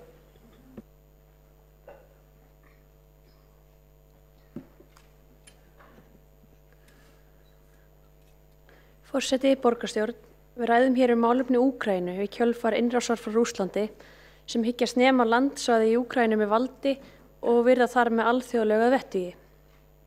Við hér í smáríkinu Íslandi verðum að standa fast á því og sameinuð að slíkt líðist ekki. Ég sendi fólkinu á átakasvæðunum góða strauma og alla mína samúð. Jafnframt almenningi í Rússlandi sem er hugsanlega og mjög líklega ósammála árásinni og á líklega ekki möguleika á að mótmæla vegna hættu á að vera handtekið. Það er súrrealískt að kollegi okkar, borgarstjórinn í Kív, Vítali Klitschko, birtist nú í viðtölum við fjölmiðla klæddur í herklæði. Hann hefur skipað sjálfum sér í víglínur hermanna sem vernda höfuðborgina. Í Skotveldi vesti biðlar nú til rússneskra yfirvalda að skipa hermönnum sínum að snúa aftur heim. Þessi innrás hefur nú þegar kostað mannslíf en borgarbúar Kív dvelja nú margir í nýjum veruleika í sprengjubyrgjum neðanjarðar til þess að verja líf sitt og sinna. Það er erfitt að meta hversu lengi þetta ástand mun vara, en hægt er að vonast eftir því að samið verði vopnahlé þannig að óbreyttir borgarar eigi greiða leið út úr borginni og komist í öruggt skjól. Fyrir þá sem verða svo lánsamir að komast í burt verður skaðinn samt óafturkræfur. Lífi þeirra eins og þau þekkja það í sínum heimaborgum og bæjum í Úkraínu er lokið.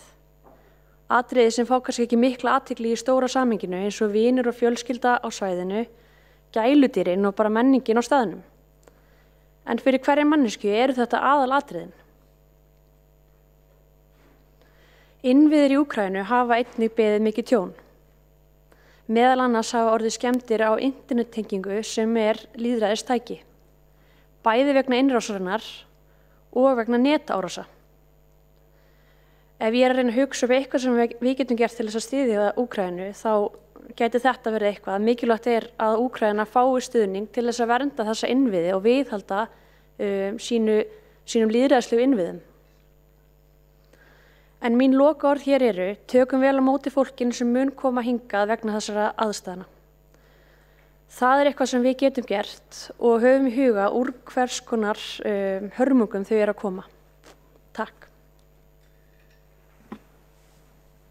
Þá hefur borgarfulltrúinn lokið máli sínu. Næst tekur til máls borgarfulltrúinn Líf Magnúðardóttir.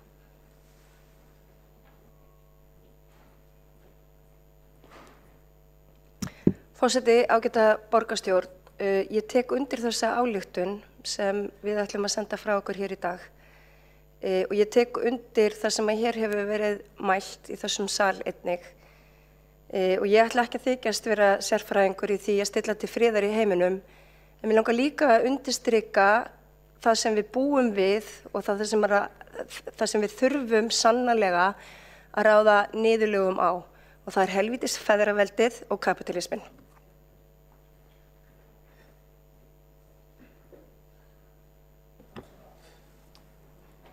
Þá hefur borgarfulltrúinn lokið máli sínu. Einn borgarfulltrúi óskar eftir að veita andsvar. Ræðu. Einn borgarfulltrúi óskar eftir að taka til máls. Það borgarfulltrúi Vigdís Hauksdóttir. Gjörðu svo vel. Já, virðulegi forseti, ágæta borgarstjórn og tilheyrendur, ég ætla bara að taka þessa ræðu hérna á sæti vegna þess að hún er mjög stutt. Í fyrsta lagi fordæmi ég það hér varðandi fundastjórn.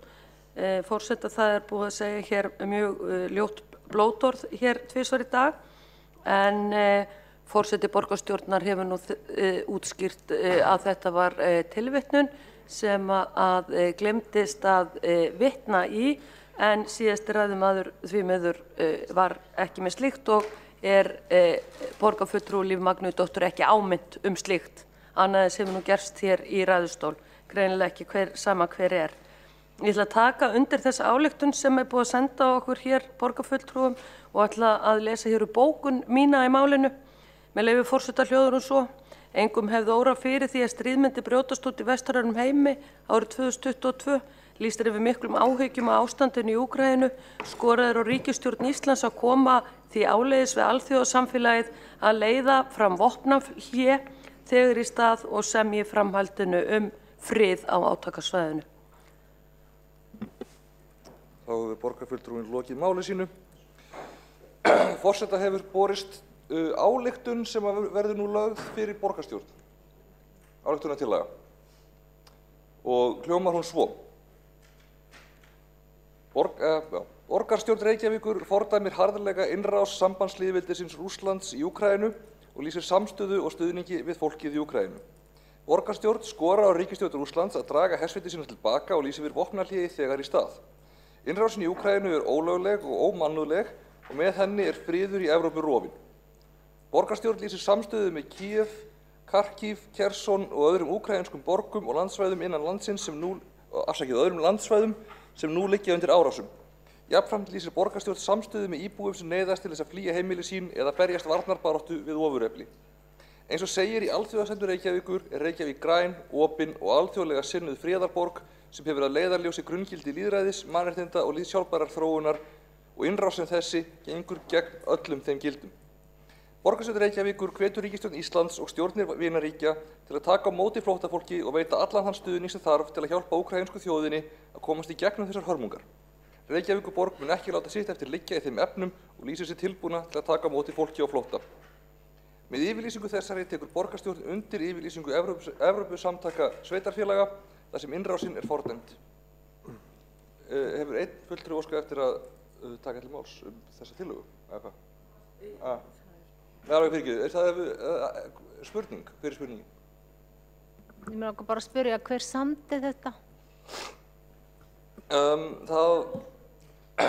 Það var forseti borgarstjórnar sem samdi beinagrindin að þessu og svo hafa ýmsir lagt hönd á plóg. Ég er ekki með það alveg á hreinu hvaðan endanleg útgáfa kom. Sanna?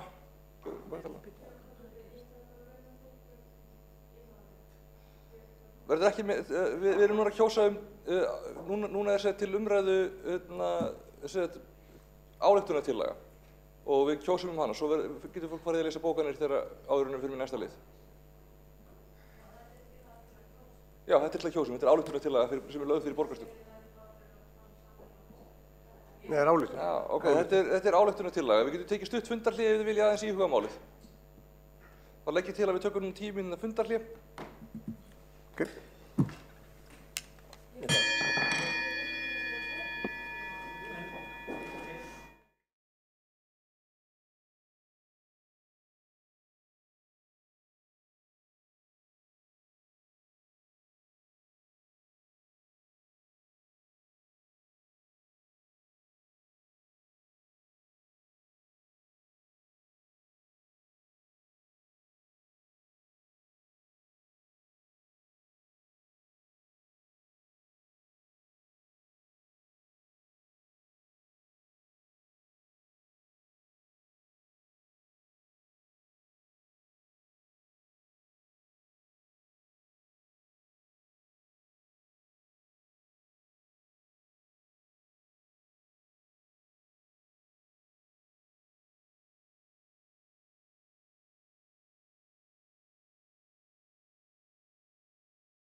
sem liggur fyrir fundinum og breytt tillaga hljómar svo: Borgarstjórn Reykjavíkur fordæmir harðlega innrás sambandslýðveldisins Rússlands í Úkraínu og lýsir samstöðu og stuðningi við fólkið í Úkraínu.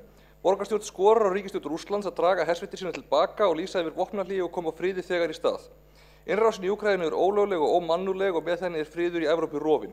Borgarstjórn lýsir samstöðu með Kíev, Kharkiv, Kherson og öðrum úkraínskum borgum og landsvæðum sem nú sæta árásum. Jafnframt lýsir borgarstjórn samstöðu með íbúum sem neyðast til að flýja heimili sín eða berjast varnarbaráttu við ofurefli. Innrás sem þessi gengur gegn öllum gildum borgarstjórnar Reykjavíkur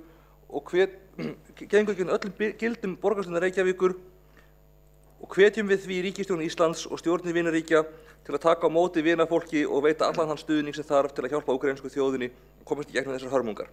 Reykjavíkurborg mun ekki láta sitt eftir liggja í þeim efnum og lýsir sér tilbúin til að taka á móti fólki á flótta. Já.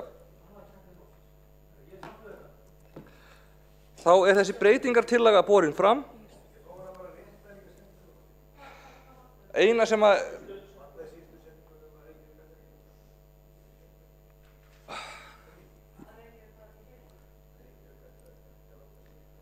þetta já. Sorry.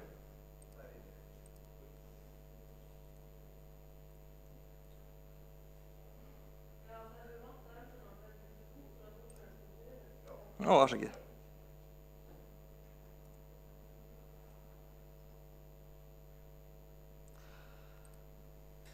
Þarna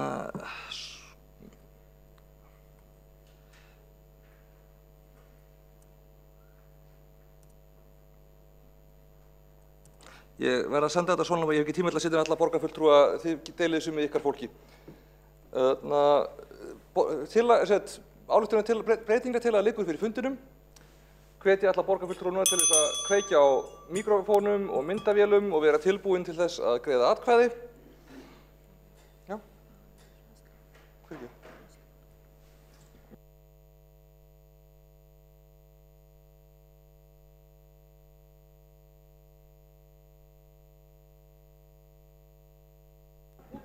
Nei, ok, afsakið. Bara efnislega séð þá þurfum við ekki að byrja þessu breytingartillögu. Þetta er ályktunin sem liggur fyrir fundinum. Þetta er ályktunin sem liggur fyrir fundinum og þá getum við gengið til atkvæðagreiðslu hana. Þau ykkar sem að samþykki þessa ályktun gefið þess merki. Það er samþykkt einróma. Takk fyrir.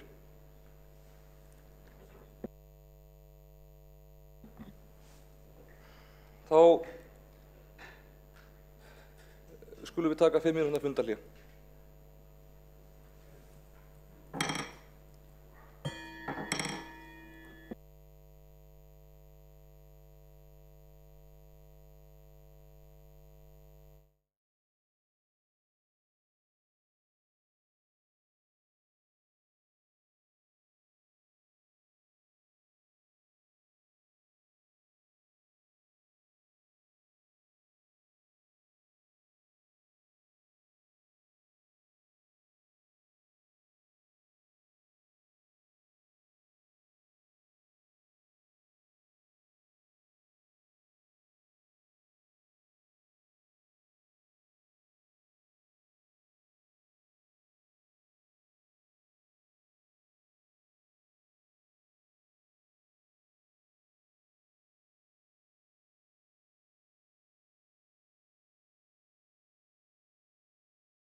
Þá fundi framhaldið.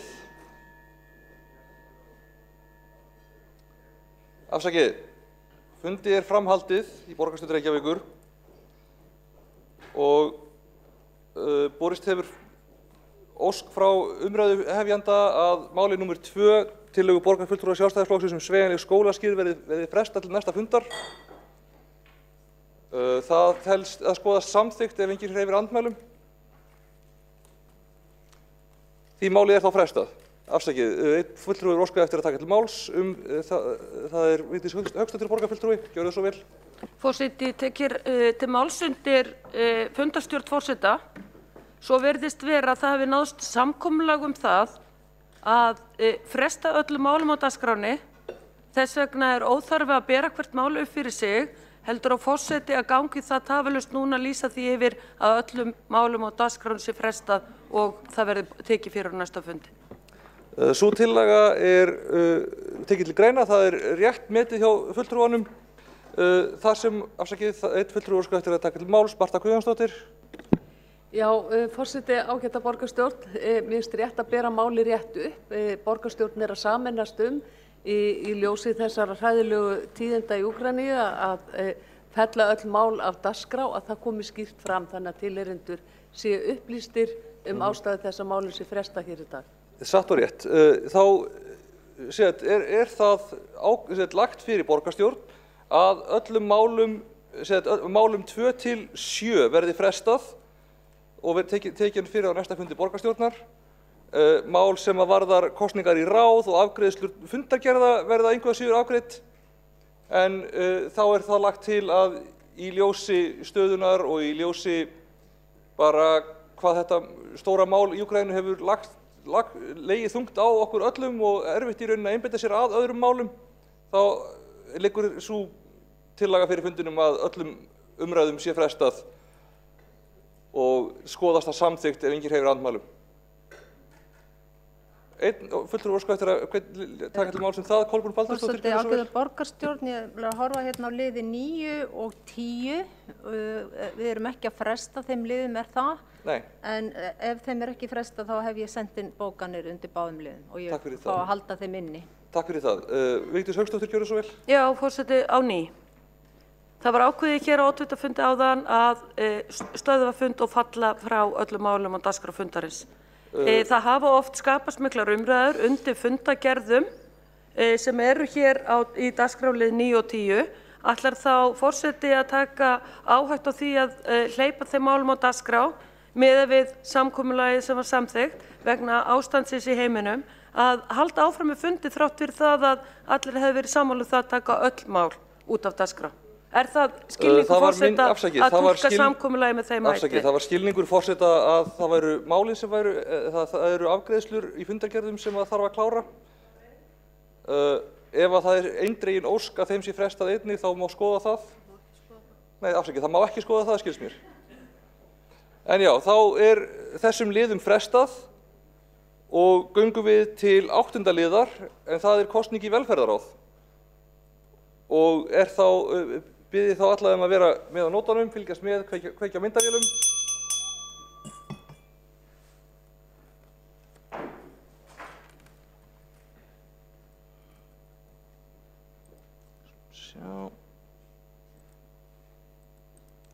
Lagt til að Anna María Wojcinska taki sæti sem varamaður Sönnu Magdalenu Mörtudóttur í velferðarráði.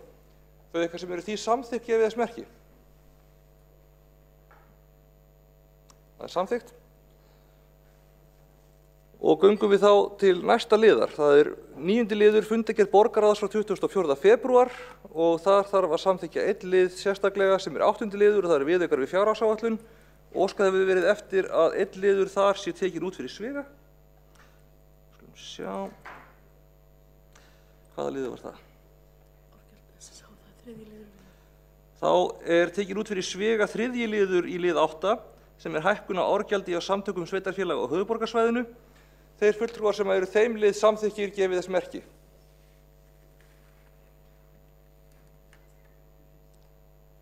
Það samþykkt, þeir sem á móti kunna vera, og það samþykkt. Þá eru bornir upp aðrir liðir undir lið 8 viðauka við fjárhagsáætlun 2022. Þeir eru bornir upp saman. Þau ykkar sem eru þeim samþykk gefið þess merki og þau sem á móti kunna vera.